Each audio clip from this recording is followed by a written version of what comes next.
మియాపూర్లో ఓ software ఉద్యోగి అదృశ్యం కలకలం సృష్టించింది. భార్య మాధవితో కలిసి ఉంటున్న కేవీ ప్రసాద్ రెడ్డి ఓ సాఫ్ట్వేర్ కంపెనీలో ఇంజనీర్గా పనిచేస్తున్నాడు.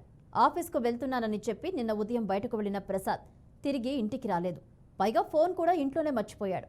ఎంతసేపటికి భర్త ఆచూకీ లభించకపోవడంతో మాధవి కంగారు పడింది. ప్రసాద్ పనిచేస్తున్న ఆఫీస్కు ఫోన్ చేసి ఆరా తీసింది. ప్రసాద్ ఈరోజు ఆఫీస్కు వెళ్లలేదని తెలుసుకుంది. వెంటనే మియాపూర్ పోలీసులకు ఫిర్యాదు చేసిందామె.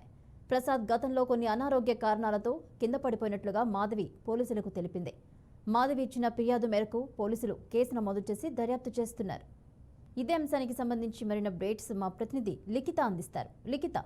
రైట్ భవాని, ఈ కేసులో చూసుకున్నట్లయితే గతంలో కూడా ఆయనకు అనారోగ్య సమస్యలు ఉండేవి. ఒక సమయంలో తాను కింద పడి కొంత అనారోగ్యానికి కూడా పాలయ్యాడు అంటూ తన భార్య ఎవరైతే ఉన్నారో ఆమె ఆల్రెడీ పోలీసులకు కూడా ఫిర్యాదు చేయడం అయితే జరిగింది. ఈ విషయాన్ని కూడా తను లేవనెత్తడం అయితే జరిగింది. అయితే పొద్దున ఆఫీస్ కి వెళ్తానంటూ చెప్పి కూడా తన ఫోన్ ని ఇంట్లోనే మర్చిపోవడం, ఆ తర్వాత భార్య ఎంక్వైరీ చేసినప్పుడు అతను అసలు ఆఫీస్ కి వెళ్ళలేదు అనే విషయం వెంటనే భార్య కంగారు పడి పోలీస్ అధికారులకు అయితే ఇప్పటికే ఇన్ఫార్మ్ చేయడం అయితే జరిగింది. వాళ్ళు ఏమైనా అక్రమ సంబంధాలు ఉన్నాయా, లేకపోతే మానసిక స్థితి ఏమైనా సరిగ్గా లేదా, ఇంట్లో ఏమైనా గొడవలు ఉన్నాయా, ఇంకా ఫైనాన్షియల్ గా కావచ్చు, అటు పని ఒత్తిడి వల్ల కావచ్చు, ఏమైనా ఇబ్బందులు ఉన్నాయన్న కోణంలో కూడా ఇప్పటికే అతని సంబంధించిన సన్నిహితులు కావచ్చు, మిగతా బంధువులకు సంబంధించిన వాళ్ళ ఇళ్లలో కూడా విచారణ జరిపిస్తున్నట్లుగానైతే తెలుస్తుంది. ఇప్పటికే ఈ కేసుకి సంబంధించి చాలా వరకు